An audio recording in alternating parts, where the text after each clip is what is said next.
Bharatiya Janata party के विधायक नितेश राणे ने दे दिया है बहुत बड़ा बयान। इस वक्त एक और बिग ब्रेकिंग आपको हम दिखाते हैं। जो एक्शन लिया गया है पीएफआई के खिलाफ, पॉपुलर फ्रंट ऑफ इंडिया के खिलाफ एक्शन लिया गया है, बैन किया गया है।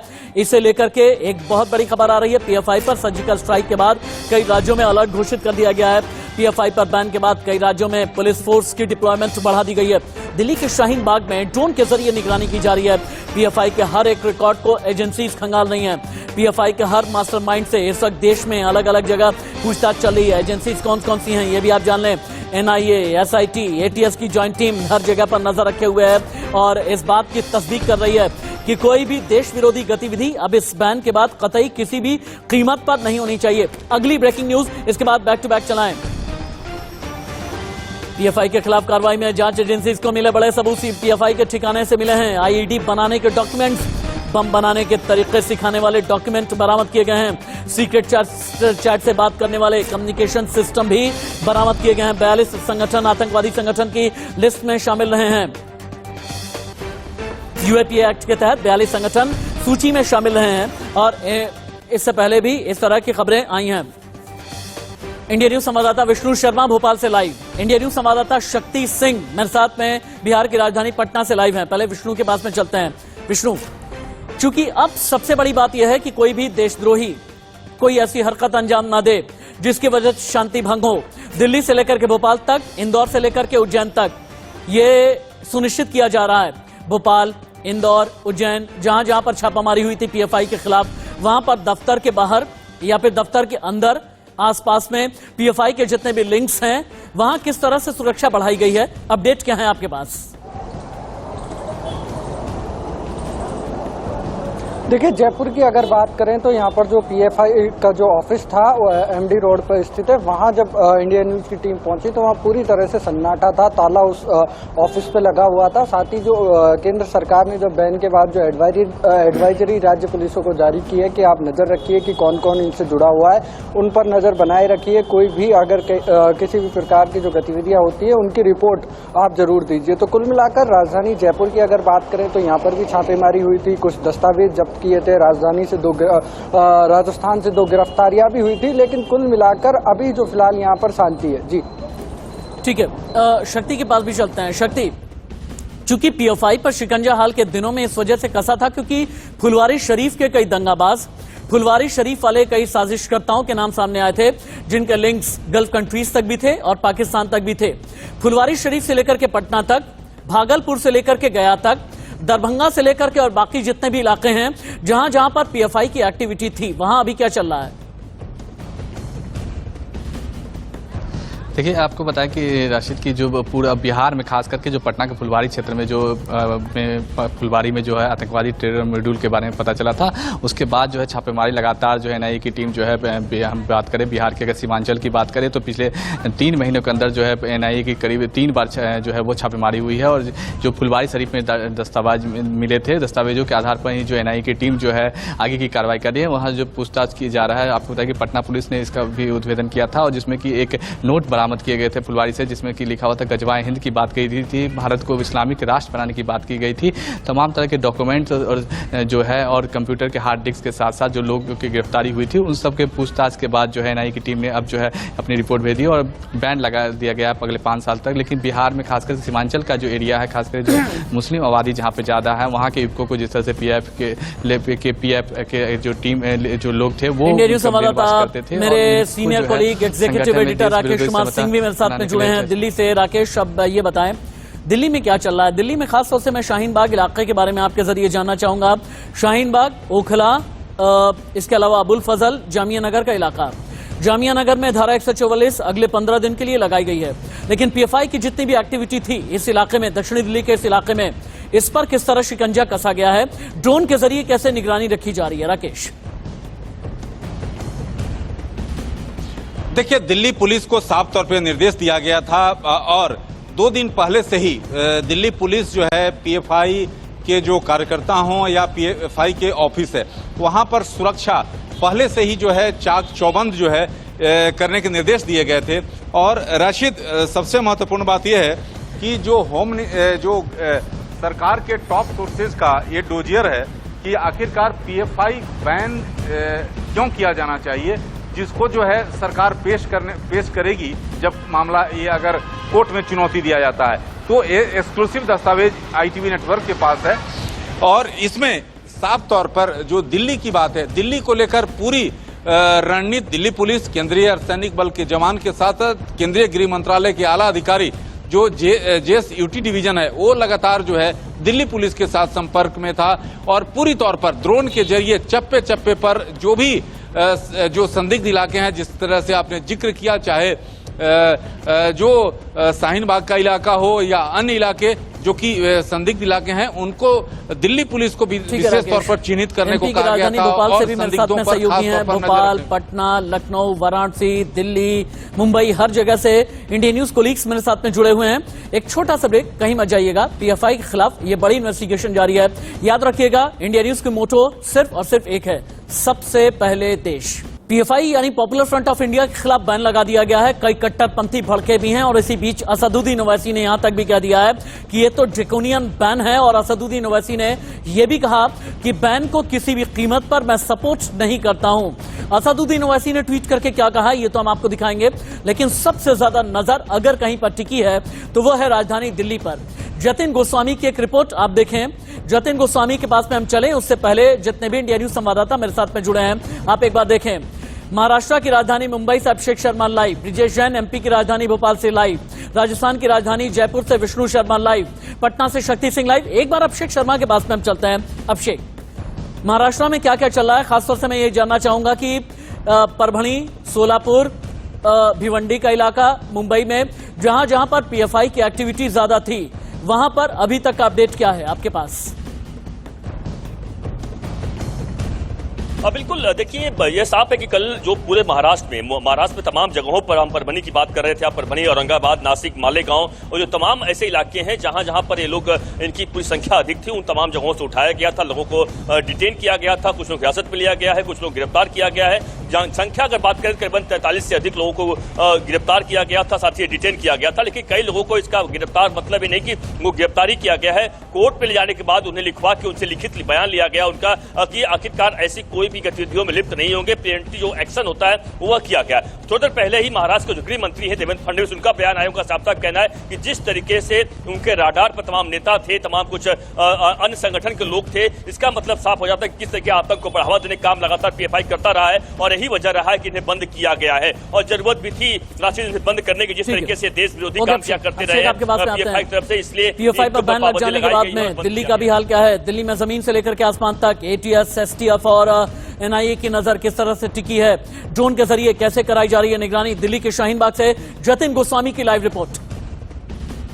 दिल्ली में हम उस जगह पर मौजूद हैं जहां पर PFI का मुख्य ठिकाना है। जी हां, PFI का हेडक्वार्टर शाहीन बाग में है दिल्ली के, और शाहीन बाग में इस समय दिल्ली पुलिस भारी संख्या मौजूद है। इस समय आप तस्वीरें देख लीजिए, शाहीन बाग में जो PFI का हेडक्वार्टर है उसके ठीक बाहर ड्रोन कैमरा उड़ाया जा रहा है और ड्रोन से निगरानी रखी जा रही है। आज से नहीं, पिछले 10 दिनों से यहाँ पर ड्रोन से निगरानी रखी जा रही है। 10 दिन पहले यहाँ पर धारा 144 भी लागू कर दी गई थी, दिल्ली पुलिस ने वो एहतियातन की थी, लेकिन अब क्योंकि PFI पर बैन हो चुका है और उसके बाद कई तरह की आशंकाएं जो हैं वो जन्म ले लेती हैं कि कहीं कोई प्रदर्शन तो नहीं हो जाए, किसी तरह से माहौल बिगाड़ने की कोशिश तो ना हो जाए। इसके चलते ड्रोन यहाँ पर मंगवाया गया है और ड्रोन की तस्वीर आप इस समय देख सकते हैं। सामने मैं कहूंगा दिलीप एक बार उस शटर को दिखाएं, वो जो शटर है PFI के हेडक्वार्टर का शटर है। यहीं पर PFI का वो दफ्तर हुआ करता था, हेडक्वार्टर हुआ करता था, जहां से पूरा थिंक टैंक चलता था। कहां पर किसको डिप्लॉय करना है, कहां पर किस तरह की गतिविधि होनी है, वो यहां से डिसाइड होता था। और इस हेडक्वार्टर के ठीक बाहर ड्रोन कैमरा है। वो गतिविधियां जिनका हम जिक्र कर रहे हैं उनके बारे में गृह मंत्रालय का भी खुलासा हो चुका है कि वो आतंकी गतिविधियां होती थी। और आप देख सकते हैं कि यहां पर ड्रोन मंगवाया गया है। आसमान से लेकर जमीन तक निगरानी रखी जा रही है, ड्रोन कैमरे से निगरानी रखी जा रही है।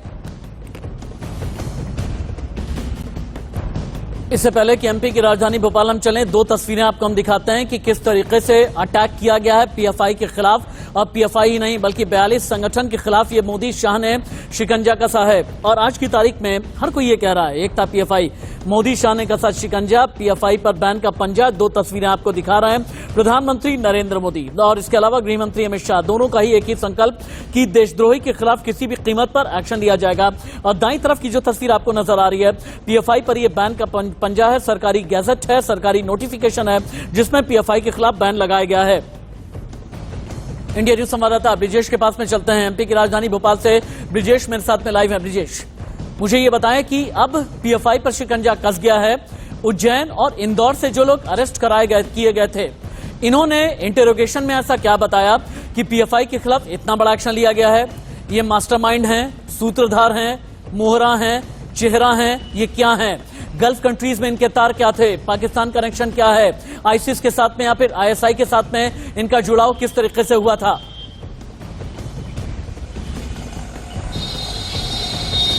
बिल्कुल, देखिए, पार्ट 1 की कार्रवाई जब 22 सितंबर को की गई थी राशिद, तो उस वक्त 4 लोगों को गिरफ्तार किया गया था। 3 को इंदौर से गिरफ्तार किया गया था, 1 को भोपाल से गिरफ्तार किया गया था और इन चारों से लंबी पूछताछ हुई। पूछताछ के बाद ही सेकंड पार्ट की जो कार्रवाई हुई है वो हुई है मध्य प्रदेश में और उसमें 21 लोगों को हिरासत में लिया गया है। लगातार पूछताछ जारी है। होल्ड ऑन, इंडिया न्यूज पर असदुद्दीन ओवैसी लाइव। पढ़ देता हूं आपके सामने कि while I have always opposed PFI's extreme and radical approach, I have always supported democratic approach. This ban on PFI cannot be supported because actions of some individuals who commit crime does not mean that the organization itself must be banned. Supreme Court has also held that mere association with an organization is not enough to convict someone. A draconian ban of this kind is dangerous as it is a ban on any Muslim who wishes to speak his mind. The way Indian electoral authority is approaching fascism, every Muslim youth will now be arrested with a PFI pamphlet under India's black law UAPA. Muslims have spent decades in prison before being acquitted by courts. I have opposed UAPA and will always oppose all the action under UAPA. It runs afoul the principles of liberty, which is part of the basic structure of the Constitution. We should remember that Congress amended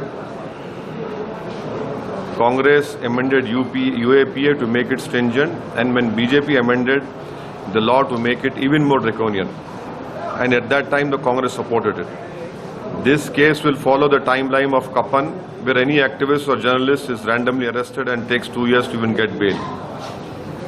How come PFI is banned but organizations associated with convicts of Khaja Ajmeri bomb blast are not? Why has government not banned right-wing majoritarian organizations?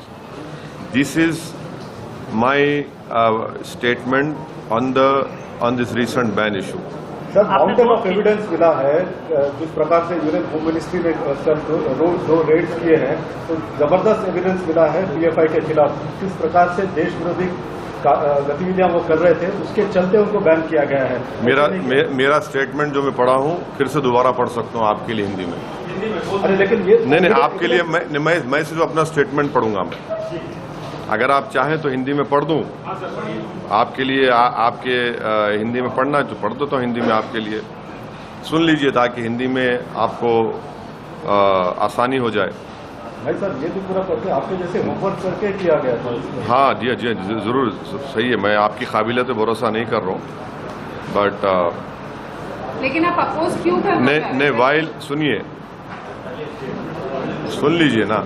मैंने हमेशा PFI की जो ये radical extreme approach है उसका हमेशा मैं oppose किया हूं और करता रहूंगा, चाहे कोई रेडिकल एक्सट्रीम अप्रोच अडॉप्ट करेगा। मगर ये बैन इसलिए हम सपोर्ट नहीं कर सकते क्योंकि चंद इंडिविजुअल अगर कोई क्राइम करते हैं उस बिना पर अगर आप ऑर्गेनाइजेशन को बैन करेंगे। सुप्रीम कोर्ट ने क्या कहा कि mere association with an organization is not enough to convict someone. ये जो ड्रैकोनियन बैन जो लगाया गया है ये मुस्तकबिल के लिए डेंजरस चीज़ है, क्योंकि आप ये कहना चाहेंगे कोई भी मुसलमान अपनी दिल में जो बात है, जहन में बात है, वो ना करे। और जिस तरीके से हमारी इलेक्ट्रल जमहूरियत चल रही है वो फाशिज्म के करीब जा चुकी है। तो अब कोई भी नौजवान मुसलमान अपनी बात को रखेगा तो आप एक पैम्फलेट निकाल देंगे पीएफआई का, और फिर वो जो काला कानून है यूएपीए का उसको इस्तेमाल करेंगे। और इस यूएपीए के कानून में कई मुसलमान बरसों जेल में रहते हैं, उसके बाद कोर्ट उनको बरी करता है। मैं हमेशा यूएपीए को अपोज किया हूं और उसको अपोज करता रहूंगा, क्योंकि यूएपीए का कानून हमारे संविधान के प्रिंसिपल ऑफ लिबर्टी, जो हमारे संविधान के बेसिक स्ट्रक्चर का हिस्सा, उसके खिलाफ जाता है। ये जो केस होगा, इस तरह जो केसेस मुस्तकबिल में बुक होंगे, नौजवान उसमें बुक होंगे, तो वो सेम सिद्दीक कप्पन की टाइमलाइन को फॉलो करेगा और उनको 2 साल 3 साल लगेंगे बेल मिलने के लिए। हमारा सरकार से पूछना ये है कि ख्वाजा अजमेरी रहमतुल्लाह अलैह की दरगाह पर जो बॉम्ब ब्लास्ट हुआ था, जिसमें मेरे कॉन्स्टिट्यूंसी का एक टोली चौकी हकीमपेट का रहने वाला उसकी मौत हुई थी, उसमें 2 लोगों को कन्विक्ट किया गया कोर्ट ने। वो कौन सी ऑर्गेनाइजेशन ताल्लुक उनका बताइए, कोर्ट का जजमेंट कह रहा है, और उस ऑर्गेनाइजेशन को तो आप बैन नहीं करेंगे। तो इसीलिए ये हमारा इस पर ये कहना है। अब मैं सवालात नहीं लूंगा, ये पार्टी का आप चाह रहे थे कि पार्टी का इसमें स्टैंड क्या है, ये आपके सामने में खुल के रखा हूं। रेडिकलाइजेशन हो, एक्सट्रीमिज्म हो, हम उसका अपोज करते आए हैं। चाहे रेडिकलाइजेशन, एक्सट्रीम कोई भी करो, कोई ऑर्गेनाइजेशन करो, हम उसका अपोज करते आए हैं। मगर जब बैन कर रहे हैं तो इन चीज़ों को भी ध्यान में रखना चाहिए था। सर, कुछ पॉलिटिकल पार्टीज ने ये बोला है कि आरएसएस, पीएफआई आरएसएस के पैरेलल अपने आप को मानती थी कि आरएसएस की तरीके के संगठन आप राइट विंग जो रेडिकल ऑर्गेनाइजेशन की बात जो राइट विंग हो, मिडिल विंग हो, सेंटर विंग हो, कोई विंग हो, जो भी रेडिकलाइजेशन और एक्सट्रीमिज्म की तरफ किसी को लेकर जाता है उसको अपोज करने की जरूरत है। और अगर आप ये कह रहे हैं कि रेडिकलाइजेशन सिर्फ एक तरफ हो रहा है, नहीं, रेडिकलाइजेशन हर तरफ हो रहा है। PFI political party SDPI has not been banned because they don't have evidence against them. What the NIA says is that the entire crackdown on PFI and 8 of its associates were on the basis of evidences collected by them. So you're drawing parallel saying it's an unjust in saying that you don't support this ban. The fact that NIA says it's done on the basis of evidence collected, and that PFI पर जो ban लगाया गया है किसी भी कीमत पर मैं इसका सपोर्ट नहीं करता, ये कहना है असदुद्दीन ओवैसी का। असदुद्दीन ओवैसी ने यूएपीए लॉ यानी जिस कानून के तहत पीएफआई को किया गया है बैन, उसे भी सवालों के कटघरे में खड़ा किया है और किसी भी कीमत पर ये समर्थन नहीं करते हैं पीएफआई बैन को लेकर के। ये कहना तो ओवैसी का। एक छोटा सा ब्रेक, कहीं मत जाइएगा।